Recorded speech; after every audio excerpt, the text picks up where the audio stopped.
আসসালামু আলাইকুম। আশা করি সবাই ভালো আছেন। আজ আমি আপনাদের সাথে শেয়ার করব খুব সহজ এবং মজাদার একটি চিকেন কারি রেসিপি। প্রথমে একটি পাত্রে পরিষ্কার করে ধুয়ে রাখা চিকেন নিয়ে নিলাম। এরপর এতে দিয়ে দিচ্ছি পর্যাপ্ত পরিমাণে পেঁয়াজ কুচি, আদা রসুন বাটা, স্বাদমতো লবণ, হলুদ গুঁড়ো, মরিচ গুঁড়ো এবং জিরে ধনিয়া গুঁড়ো। এবার ওপর থেকে কিছুটা রান্নার তেল দিয়ে দেব। সবশেষে একটু লেবুর রস চিপে দিচ্ছি, এতে মাংসটা খুব নরম আর জুসি হয়।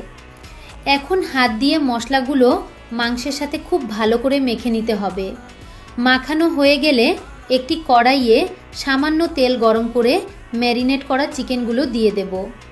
চুলার আঁচ মাঝারি রেখে মাংসটা কিছুক্ষণ কষিয়ে নিতে হবে।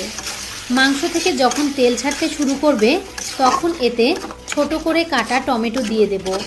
টমেটো মাংসের স্বাদ অনেক বাড়িয়ে দেয়। এরপর পরিমাণ মতো পানি দিয়ে নাড়াচাড়া করে ঢাকনা দিয়ে ঢেকে দেব।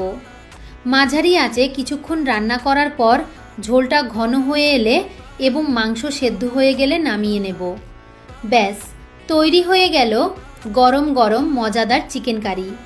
ভিডিওটি ভালো লাগলে কুকিং ব্লগস বেঙ্গলি পেজটিকে ফলো করবেন। আজ এ পর্যন্তই।